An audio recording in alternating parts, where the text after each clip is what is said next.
Word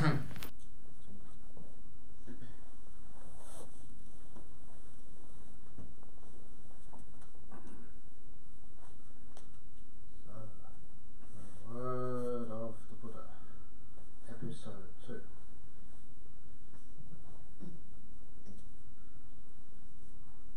So, yesterday I made a quick, very brief summary of the first factor of the Eightfold Path, and then got to the sixth factor, which was restraints. And then we come to the seventh factor, which is the mindfulness. And I'll start again with the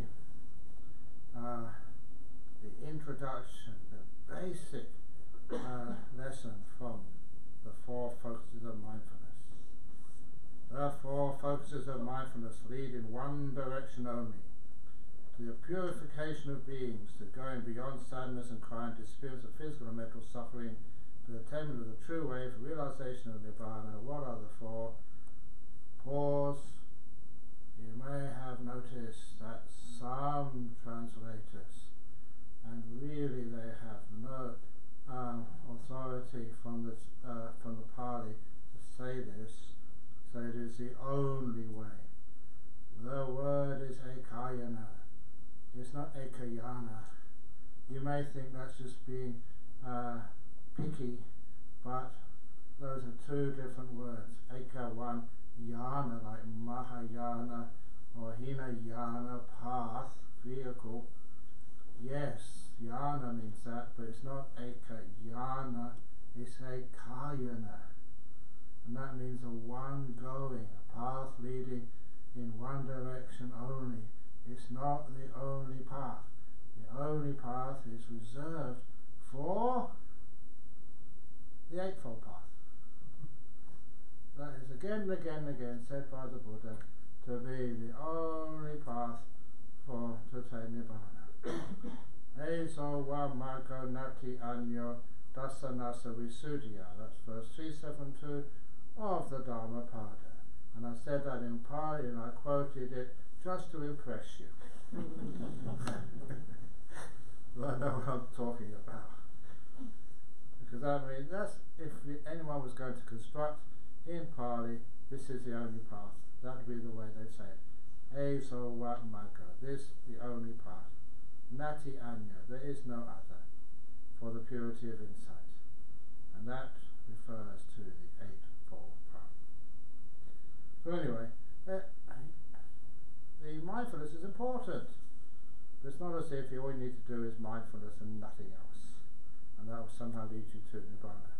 If that was the case, the Buddha would have taught a sevenfold path, or onefold path.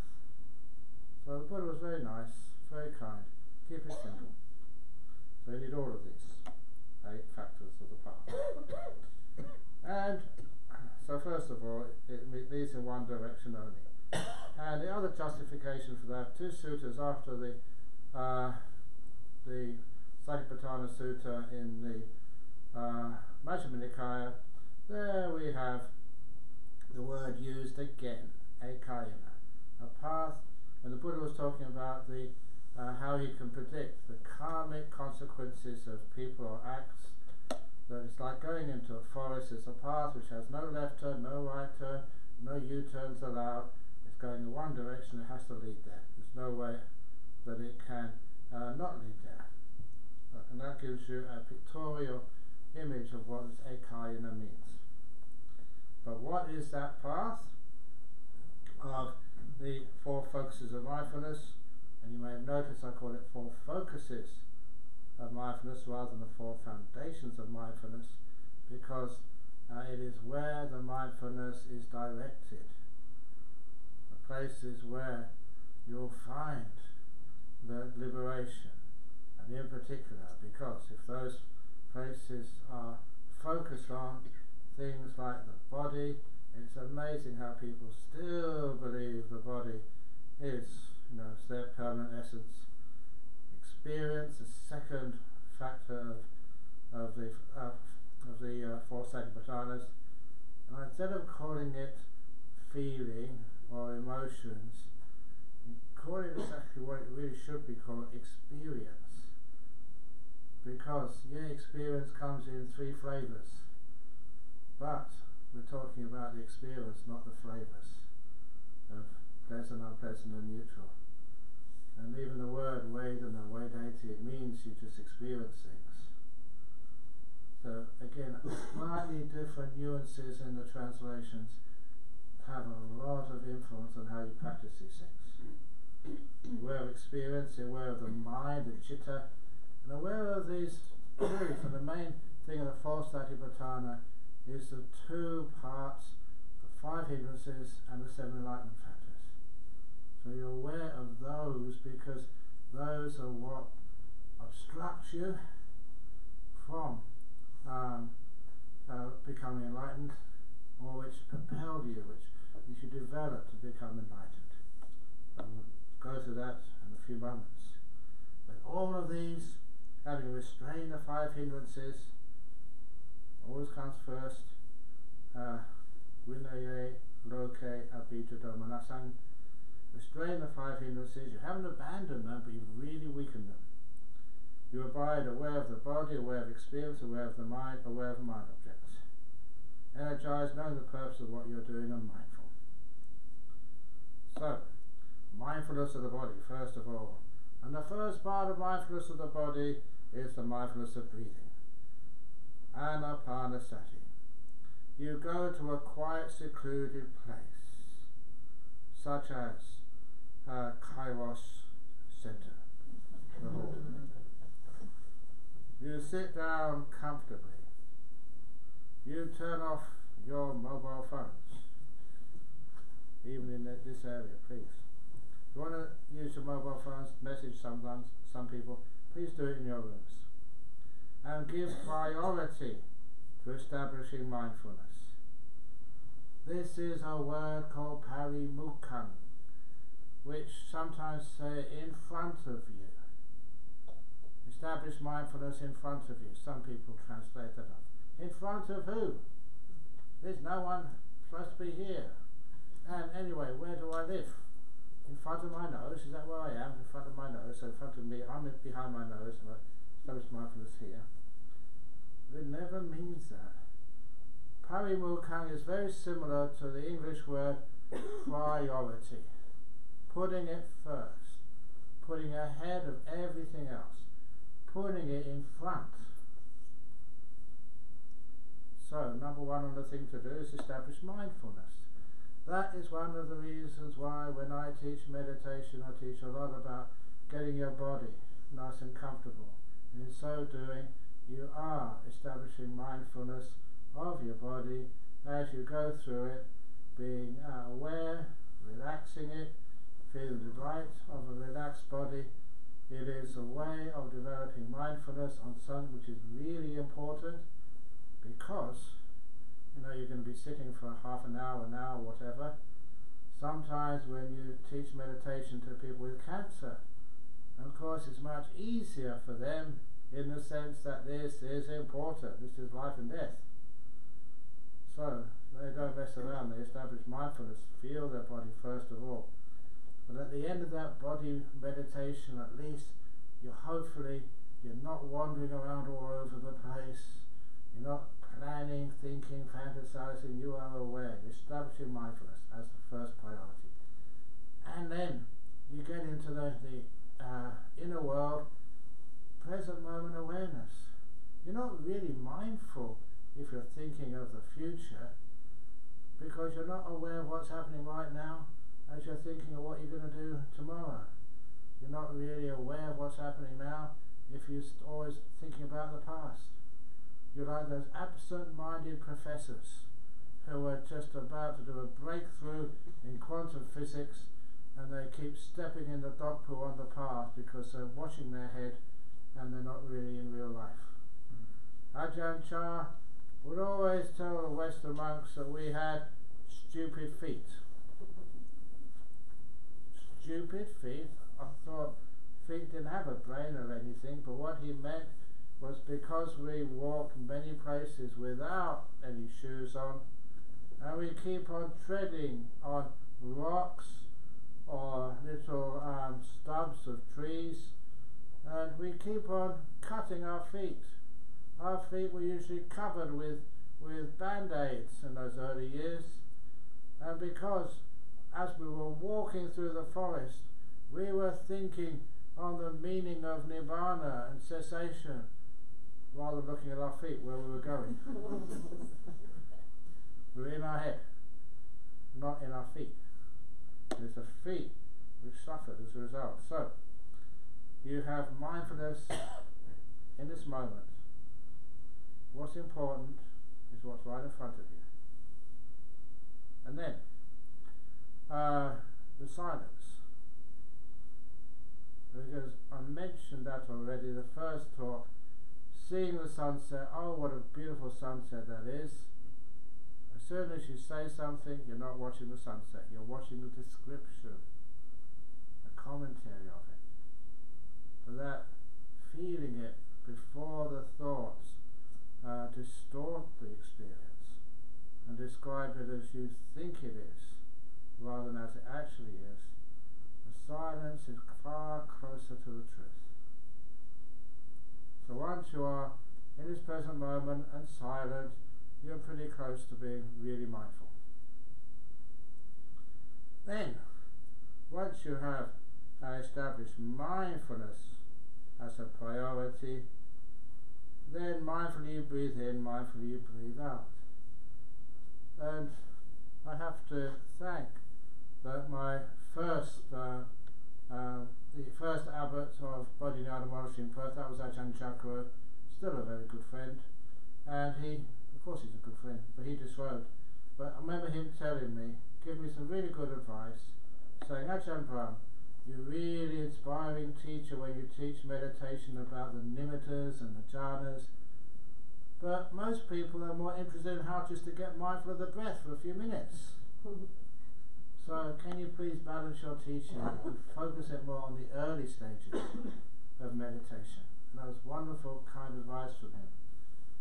And so I spent a long time how you just be able to become aware of a few breaths, one after the other, without falling asleep, without going into fantasy land, that you can actually watch the breath, maybe 10 or 20 breaths easy. And they'll go counting, I say 10 or 20, think, okay, 10 or 20. The master said I have to watch 10 or 20. Just, so there's no distractions, so you can really settle on your breathing. So, once you can watch the breath with reasonable ease, then we do the breath meditation. That's where it starts.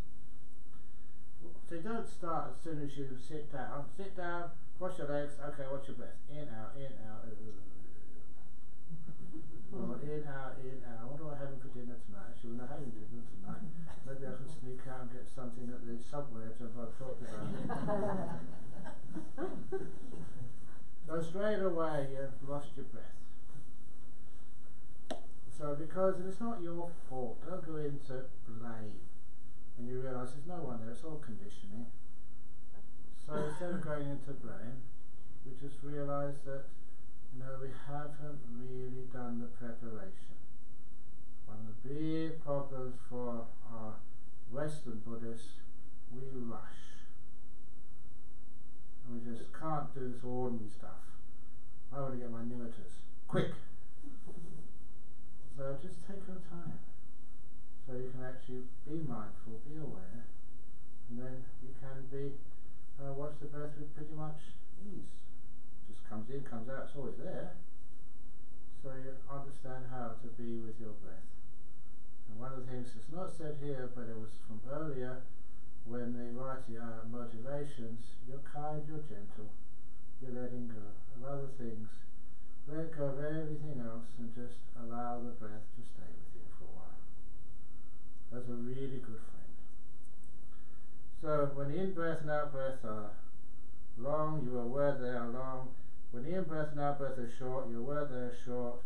You learn to experience the whole of the breath as you breathe in and out. Then you learn to calm the breath as you breathe in and out. The first 4 steps.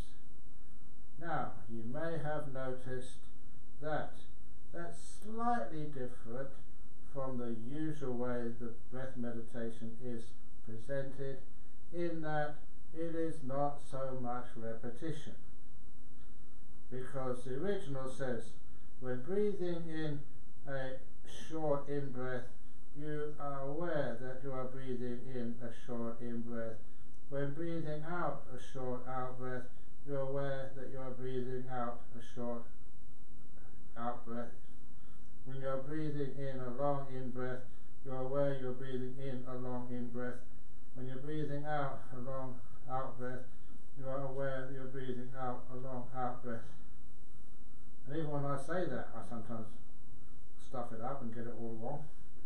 Too much repetition, when all you need is, when you translate sentences, you understand its meaning, how would you say that to a friend? Don't keep the word for word translations. Instead, I know what it means, very simple. How would you say that in German, in Sinhala, or whatever, so you really understand what the meaning is? Now, you learn to experience the whole of the breath as you breathe in and out. You learn to calm the breath as you breathe in and out. Now, first of all, breathing a long breath and a short breath, what actually is the qualification to be a short breath? How short does it have to be? What about a long breath? Do you have to really try hard to be a short breath?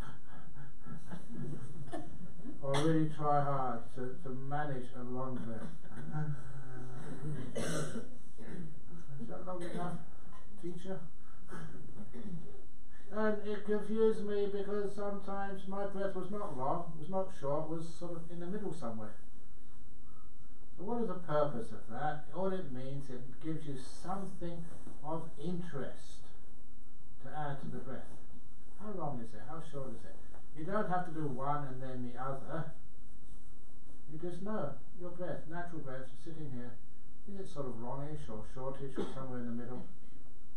Just gives you something extra on which your awareness can hang on to your breath. And those first two stages of anapanasati, of mindfulness of the breath, doesn't mean you have to do first complete number one, then complete number two. It means either or in between, or any sort of skillful means, like counting with the breath. Breathing in one, breathing out one, or whatever. Or having these mantras you say with the breath. Like in Thailand, they used to do Budho, Budho along with the breath. When I went to Australia, that didn't really sort of cut it with the Australians. That didn't have a meaning for them. So instead of using Bud with the in-breath, Tho with the out-breath, I just experimented. The one thing which I did next was, as you breathe in, say to yourself, shut. As you breathe out, up. Shut up.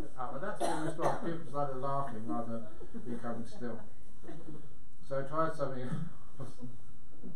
And because many people were sick, I thought, why not say breathing in sort of health, or energy, or peace.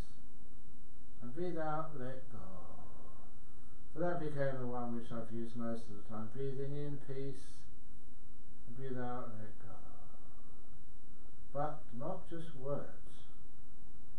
Just make a sort of picture, a vision about what peace means to you. Feel it. It's just a word. Breathe in, peace. Breathe out, let go. Peace, let go. Peace, let go. Peace, let go. Peace, let go. Because the words have to have a resonance, an emotional resonance for you. What is peace for you? How do you visualize it? How do you feel it? So you imagine that coming in with every in-breath. And let go. What are you trying to let go of? If a person has got some sort of tumour, great. Imagine the tumour sort of past it, just disappearing with the out-breath, going out there into the world, disappearing from breathing in peace, breathing out tumour. Those sort of things work. Breathing in peace, breathing out anxiety. Breathing in peace, breathing out tiredness. Those are things which work, because they have to really catch you and you really understand what those words mean. It's important for you, and then it works. It makes the breath really interesting. But that's only just to get aware of the breath. Afterwards, you start to learn to experience the whole of the breath as you breathe in and out. You got the breath, just like I use my finger here. As my finger goes from left to right. That's just the long breath or short breath. I just see it passing. But for the whole of the breath, it's like you start to see the breath at the extreme of its leftness. And then you watch it all the way as it goes to the end. As it goes to the out breath from the end, from the beginning of the out breath right the way to the end of the out breath. That means the whole of the breath, which happens naturally as you really start getting into breath meditation. Your awareness brightens up, and you can obviously see more of it. And you learn to experience the whole of the breath. Then you learn to calm the breath as you breathe in and out. You don't calm the breath as will, you learn how it works.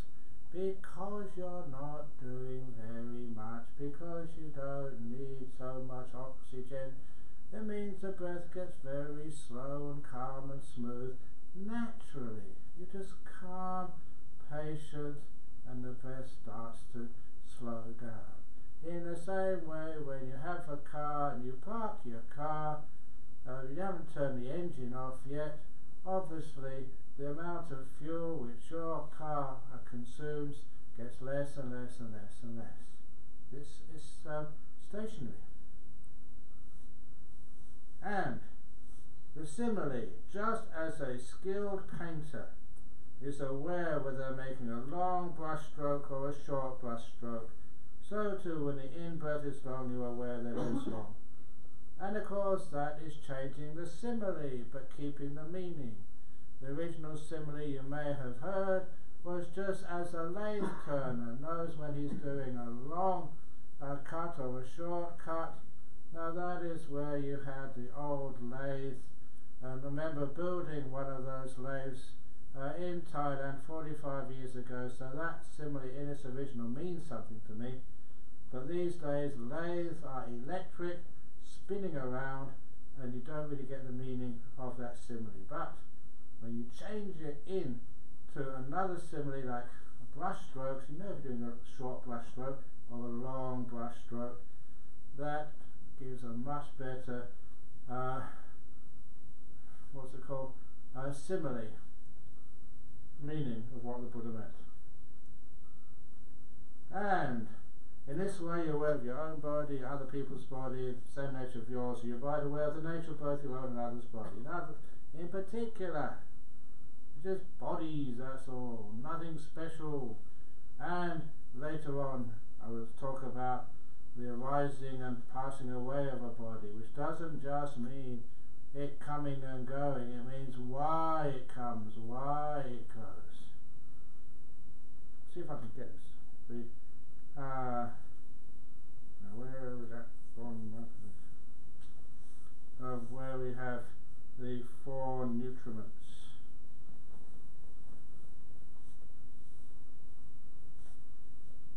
Oops. I'll get that later on. But anyway, now there are many other parts of the body awareness, but I am now going to go much further and go into the Anapanasati Sutta because this is where the Buddha also describes the four satipatthanas as a way, as described through how breath meditation works. This is actually what is the what's it called, the Anapanasati Sutta. So this is the quotes. When mindfulness of breathing is developed and cultivated, it is of great fruit and great benefit. When mindfulness of breathing is developed and cultivated, it completes the 4 focuses of mindfulness. It completes the 4 focuses of mindfulness when you do anapanasati. So if you want to do the 4 focuses of mindfulness, do anapanasati. It completes it, fulfills it. Basically, it means doing anapanasati is equivalent to the 4 focuses of mindfulness. There is no difference. Satipatthana and anapanasati are the same. So said the Buddha, the final expert. And when the 4 focuses of mindfulness are developed and cultivated, they complete the 7 enlightenment factors. When the 7 enlightenment factors are developed and cultivated, they complete true knowledge and deliverance, awakening. Now here we go. Mindfulness of breathing completes the 4 focuses of mindfulness. And how does mindfulness of breathing developed and cultivated complete the 4 focuses of mindfulness? The reason I'm focusing on this is because it gives you some really interesting information on how your meditation develops and works. When the in-breath and out-breath are long, you are aware they are long. When the in-breath and out-breath are short, you are aware they are short. When you learn to experience the whole of the breath as you breathe in and out, when you learn to calm the breath as you breathe in and out, on these occasions you are mindful of the body, having restrained the 5 hindrances, energized, fully aware of the person mindful. Because in and out breathing is regarded by the Buddha as a body, in the category bodies. That is why on that occasion a meditator abides mindful of the body, having restrained the 5 hindrances, energized, fully aware of the purpose, and mindful. And I don't know how many of you have been to many different teachers, but the 3rd of those steps in anapanasati, being aware of the whole breath, some teachers say it means being aware of the whole body. And just, I cannot see the logic behind that. Even the Buddha said the breath is a body, part of the body. And so it's not that you know a long breath and a short breath, and then you suddenly be aware of the whole of your body, including your toes and your ears and every other part. It means the whole body of the breath. Anyone who gets into these teachings deeply will get to know that the word kaya does not just mean your physical body. It is used for many other things. And those of you who follow international Buddhism know even things like Dhammakaya. It doesn't mean, it's almost something which is used by Mahayana teachings as well. You have Namakaya. It just means a group of things. In the same way, a body of evidence does not mean all the dead bodies somebody has murdered. A body of evidence means just, the accumulated facts of a case. You have I mentioned Dhammakaya, the body of Dhamma. Now what it means is not a physical body, it means a collection of things. In Pali and in English there's a lot of similarities. Anapanasati, mindfulness of the breath, of Pana. What is the first precept of the 5 precepts? Pana atipata veramani. Pana also means breathing beings, what most is living beings. And what is the word for a being in English? Animals. What is the word for breath in Latin? Animalis. These languages are very similar. That's why it's really not that hard to learn a bit of Pali. And a lot of the teachings, a lot of the controversies become very clear to you. So, we have here, we are aware of the breath. Now, what happens next? these are like the juicy parts of meditation, which I'd like to focus on and encourage, because many other people just don't do this. They don't point this out, and it stops people's development of meditation. The fifth step of Anapanasati is also the second part of Satipatthana. Satipatthana's second part, it's not looking at the body anymore, it's looking at Vedana, the experience, especially pleasant, unpleasant. There's another part of the breath you are focusing on. When you learn to experience joy, piti, as you breathe in and out, and sometimes people experience piti, they get so much joy and happiness you cry. Cry with joy. I've done that many times. And so if you start crying during meditation, go for it. Don't, if anyone is crying like that during the meditation, don't just go and put your arms around them and give them a hug. Oh, you poor thing. Look, they're having a great time. Don't stop them. So the crying is not out of sadness, out of joy. Oh, yeah. So you learn to experience joy, piti, as you breathe in and out. When you learn to experience, then you learn to experience pleasure, sukha, as you breathe in and out. When you learn to experience the mental formation, the chitta sankhara of piti, sukha, as you breathe in and out. When you learn to calm this mental formation of piti, sukha, as you breathe in and out. All experiencing joy and happiness. This is what I call the delightful breath. Breathing in. Oh yeah. Breathing out. Whoa, this is good stuff. You don't say that, but that's how you feel. And what happens is this breath becomes really fun to do. Meditation becomes something you look forward to. Wow! Why hasn't anyone told me about this before? I can sit down and really enjoy myself. And that is what happens when you meditate. Unfortunately, some people say you're enjoying it, you must be doing it wrong. You've got to suffer. Suffer. This is suffering. Wipe that smile off your face. Unfortunately, that's when I first went, obviously being born in Acton, first went to a church, an Anglican church. The pews were old oak, they were so solid and they really hurt your bottom. And it was so cold, everything was stone, it was like harsh, it was like being in a prison. And even the preacher, such boring sermons.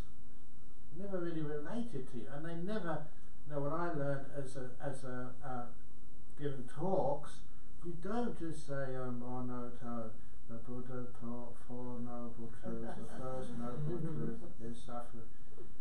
Not telling people what they already know, and putting some energy, some oomph into your presentation, changing the tone of your voice to engage people. I never saw that, it was just so cold and so miserable. And when you came across meditation, one of the heart of Buddhist practices, and know how joyful it is, wow, I want some of that. That's what I thought. So anyway, where does this joy come from? You learn to experience the piti, the sukha, the piti sukha, and to calm the piti sukha as you breathe in and out. Because this, they say, is a calm, this mental formation, chitta sankhara, is what the mind adds to the breathing.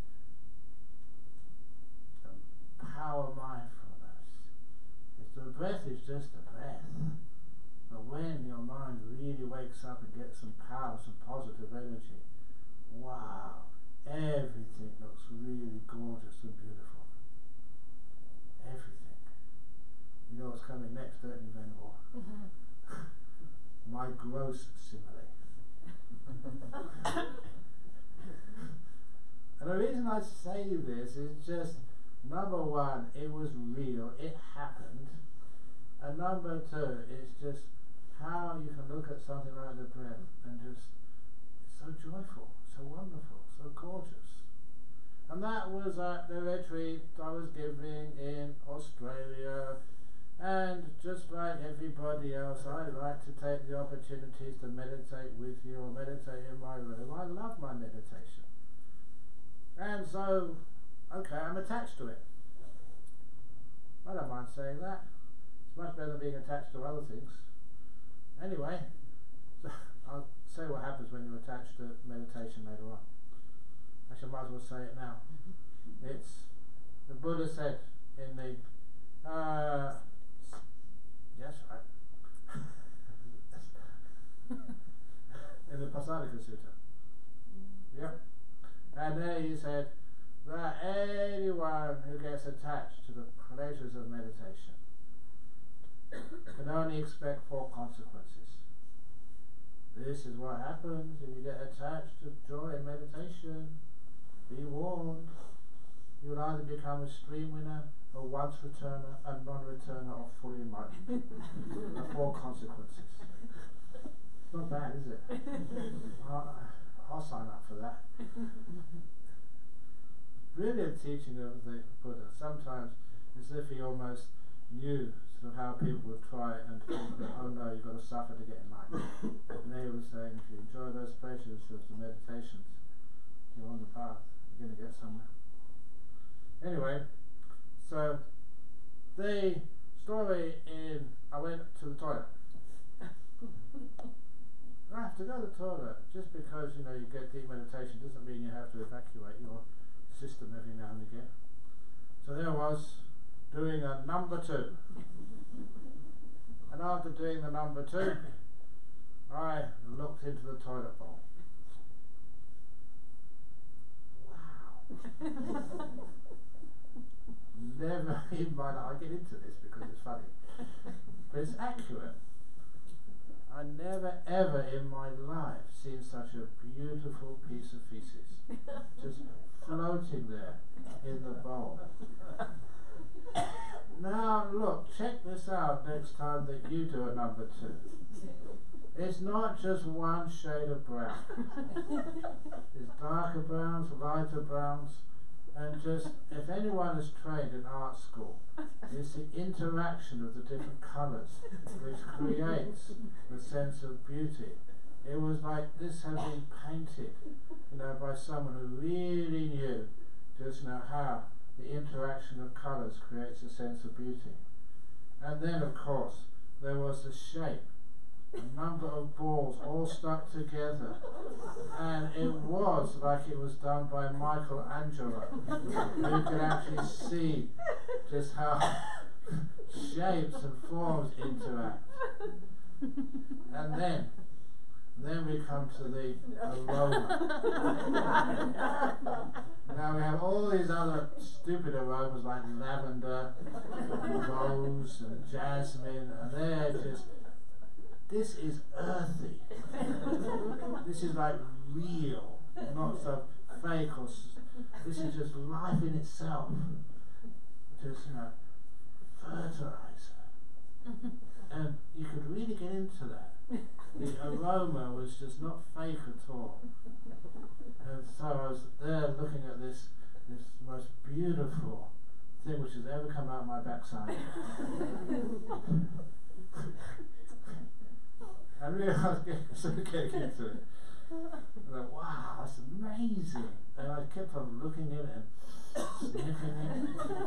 And I thought for a moment, why not take it out and show my friends? Don't you want to share your happy moments with the people you care for? It's a natural instinct. But I did do that. The only alternative was to actually to flush it away, but that was really hard. It was only because all those years of meditation, all those years of renunciation, you could let it go. It was tough. It was hard. You You put your finger on the button. No, I can't do that. Come on, you can do it. No, do I have to? No, please. And I pressed the button, and the most beautiful piece of shit I'd ever seen went out of my life forever. I still grieve over it.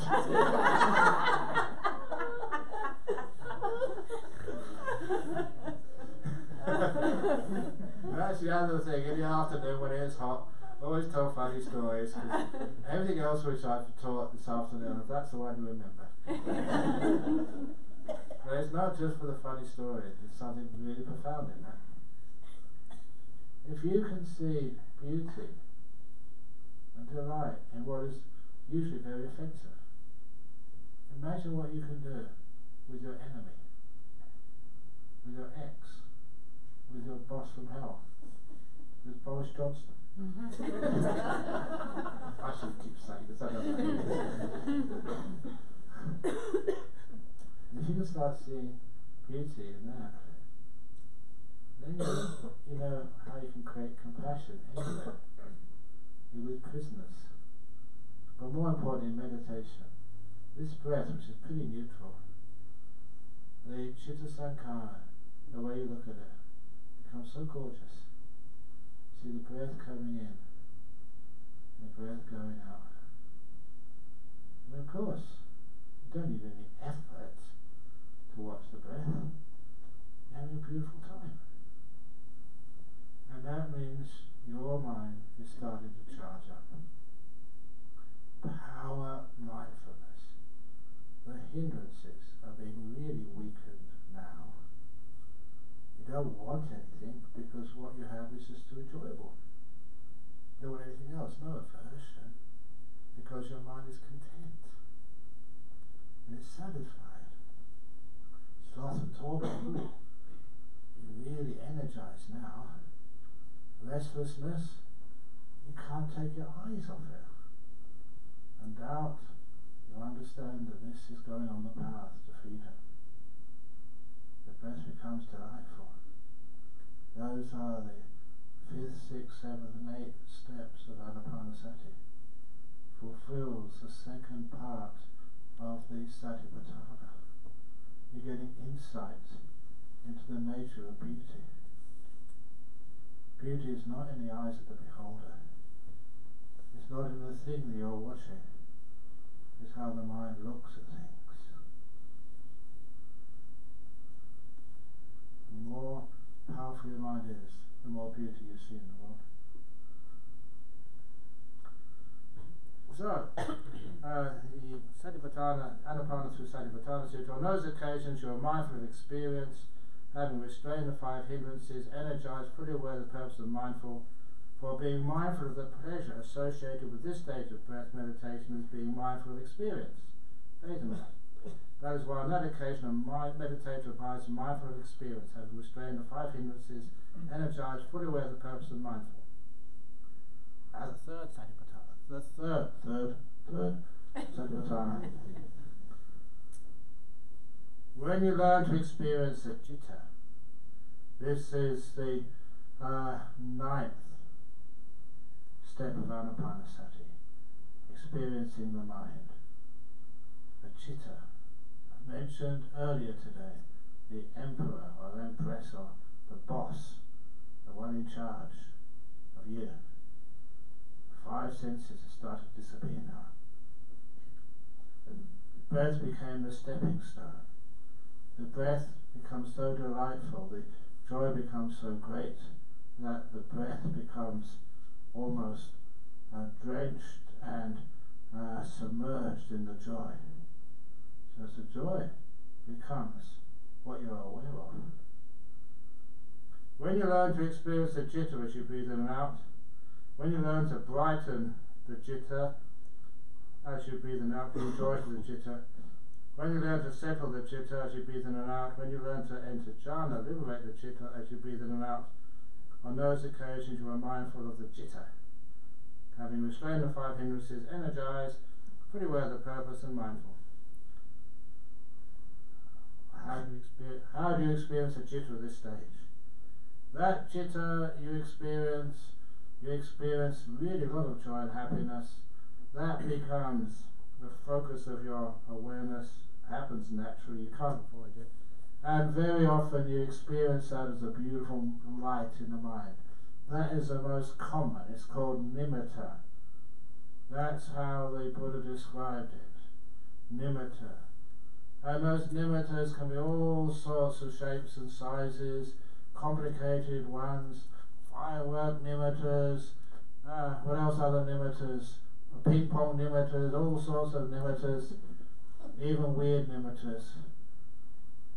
And now, one of the nimittas which I got a couple of years ago, weird but worth mentioning. In my cave, I knew it was a nimitta because everything, watch the breath really settling down, getting really delightful, the breath starting to vanish, and this beautiful image came up in my mind, lots of joy, lots of bliss, but it never lasted very long, because I recognized what it was. I knew it was a nimitta because it was a yellow colour, a classic. There we go.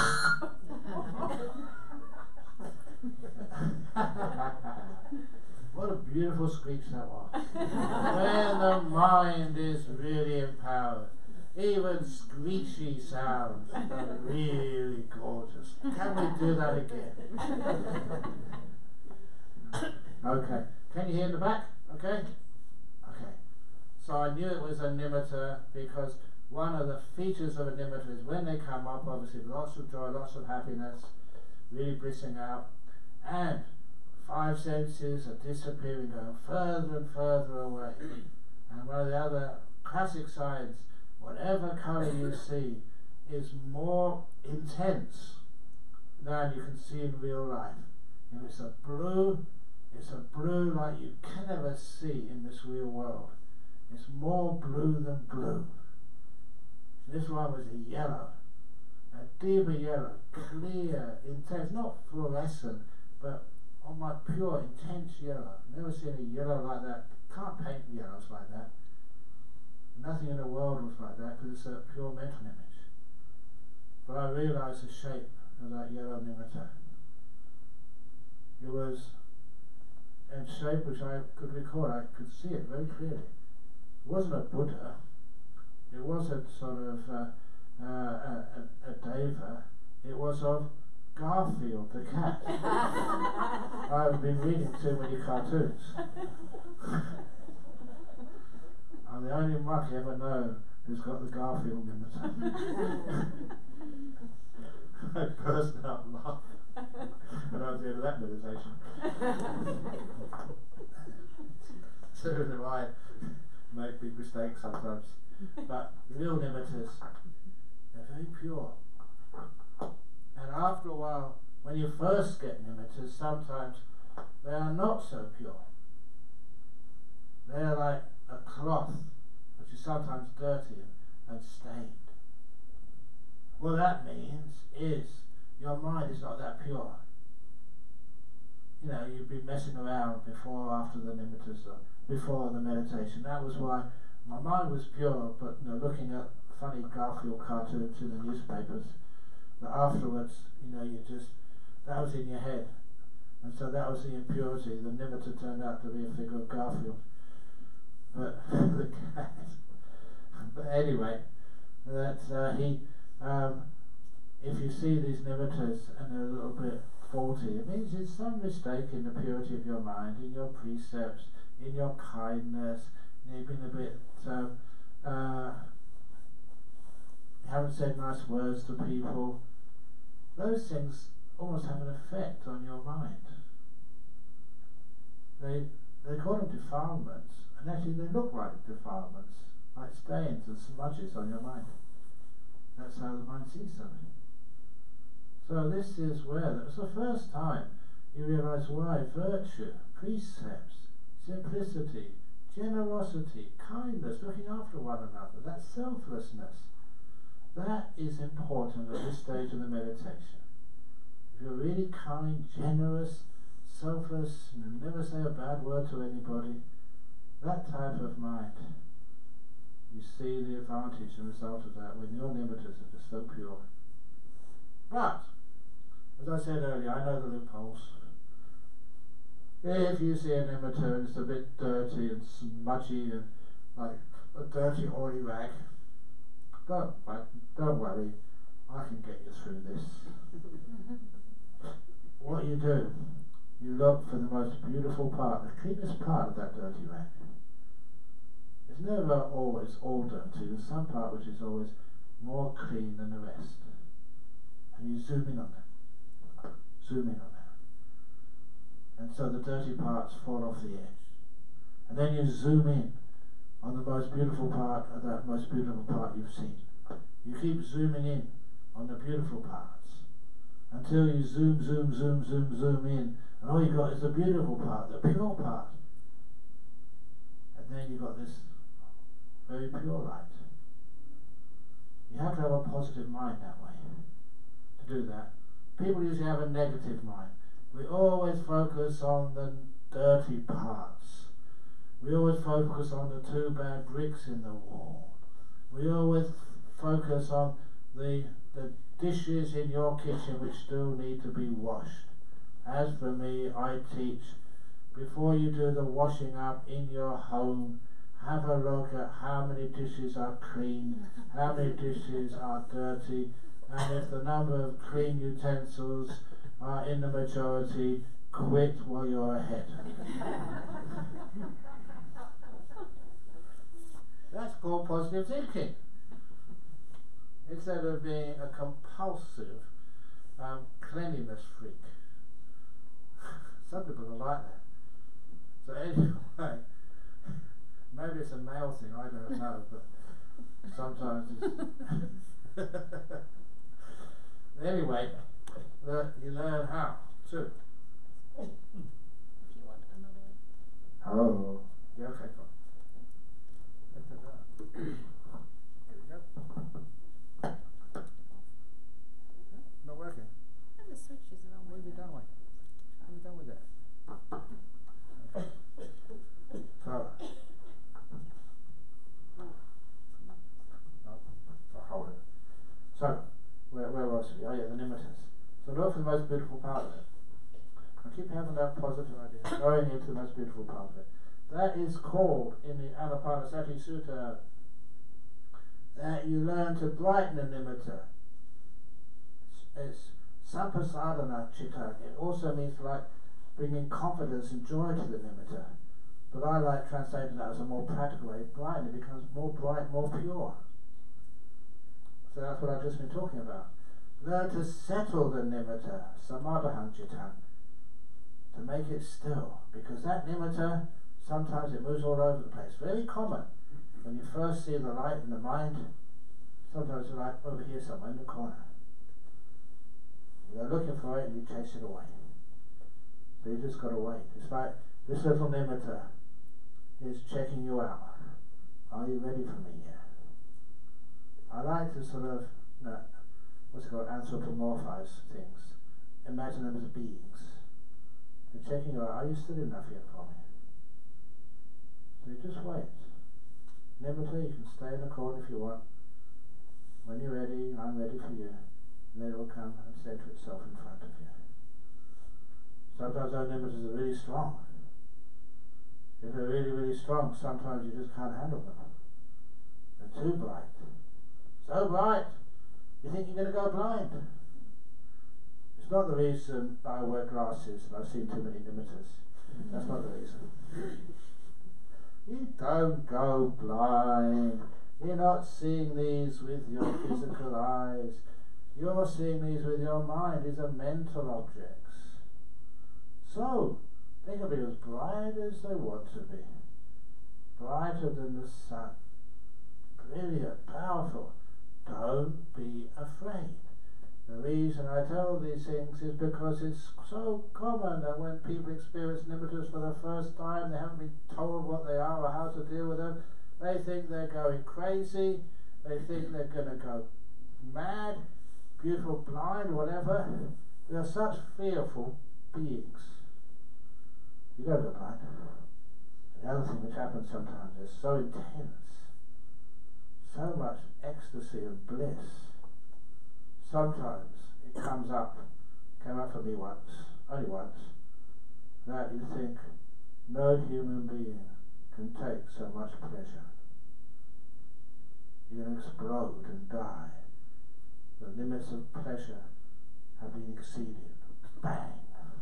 But what I've found is, this is one of the great insights, there's no limit to the amount of pleasure you can feel in the mind.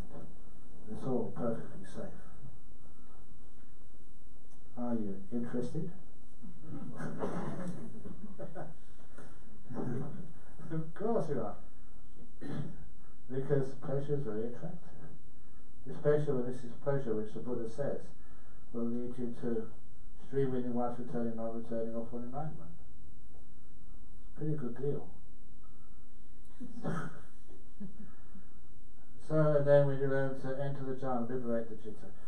What happens next is when you start skilling these powerful objects of the mind, when they become still, it's like you enter into them, like you marry them, like they embrace you, and you go into incredible states of bliss and stillness, called the jhanas.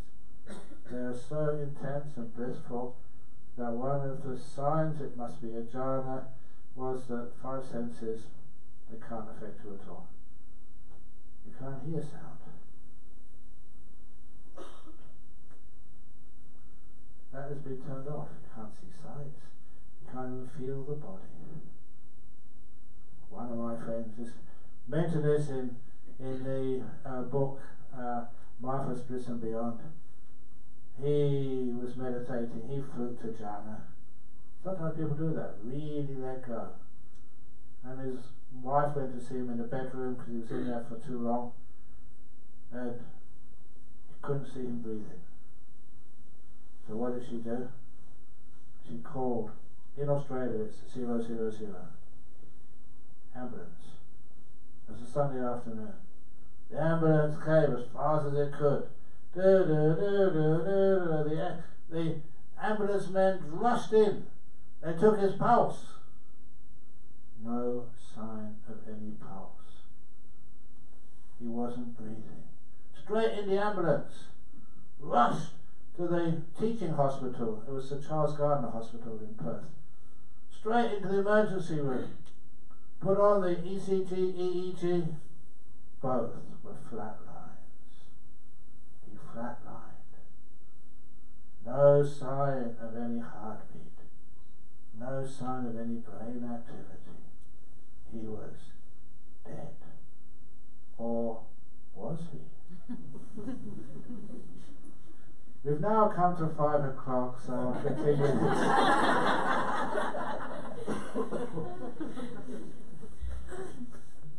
Okay, carry on. I can get a job on the TV or something. Anyway, so, was he dead? Now the doctor on duty that afternoon happened to be he was Australian, but his parents had migrated from India. They were Hindus. And they had told him that some of these people in deep meditation could stop all of their life activities. And he knew that this gentleman had been meditating before.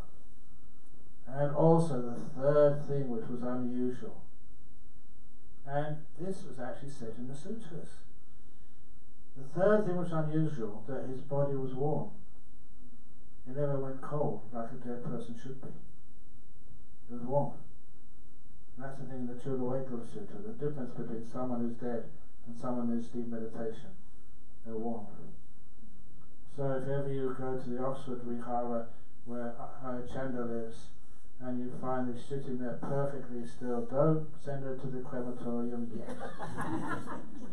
Just check her body temperature, and it's still warm, leave her alone. She's just in jhanas. If you just send her to the crematorium, as I said this morning, you put her in the box, cremate her, and it doesn't work. And imagine just how that would freak out the people in the crematorium. Anyway, so he was warned. So in those days, the wife told me this because the wife was in attendance. She was really disturbed that they gave defibrillators to try and get his heart going again. These days, I think they inject adrenaline or something. But anyway, defibrillators try and shock his heart into starting again. Apparently, many times they did that, and nothing was working. Until, as he told me, he just decided time to come out of my meditation. Just exited from the meditation, and beep, beep, beep, the ECG and the EEG performing normally. And the doctor just gave him a really thorough examination, absolutely nothing wrong with him. So the doctor was taking a bit of a chance, but it was such a weird case that he should have really kept him in overnight. But so no, can't see anything wrong with you. So sent him home. So he literally walked home with his wife. And he said that was the worst part of the whole experience. Everything else was so much pleasure and bliss. But the scolding he got from his wife on the way home. Don't you ever do that again. I was so scared, he said.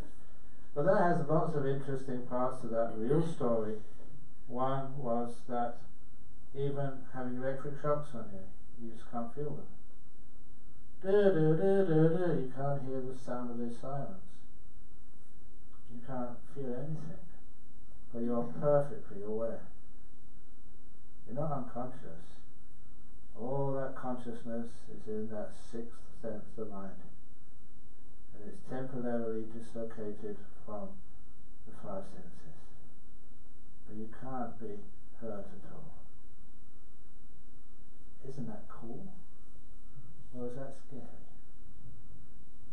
For some people it's scary. But if you get close to those states, the joy, the happiness is so strong. It's as if you're on the edge. You know, just one more step, you're in jhana. Stay here, you've got some sort of control over everything. But then, the joy is just too strong. The pleasure, the bliss, the profundity just draws you in.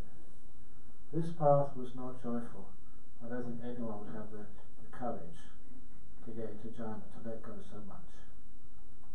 You're sacrificing so much, really renouncing letting go. But you do it because it's enormous joy and happiness, and it gives you incredible insights. You are like the tadpole has become a frog. You're jumping out, you're seeing the world, existence, and nature in a totally different way. That is where the insights come from. And that will be part of episode 3 tomorrow. The jhanas and beyond.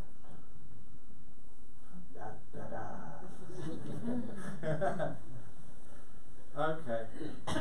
So, hopefully you enjoy these suttas and given with a little bit of oomph to make them interesting and to remember them. And please don't ever be scared of these. They're totally safe. The only thing which might happen if you do these jhanas too much, some people lose their hair. I think you know what I mean, don't you? Okay. Sadhu, sadhu, sadhu.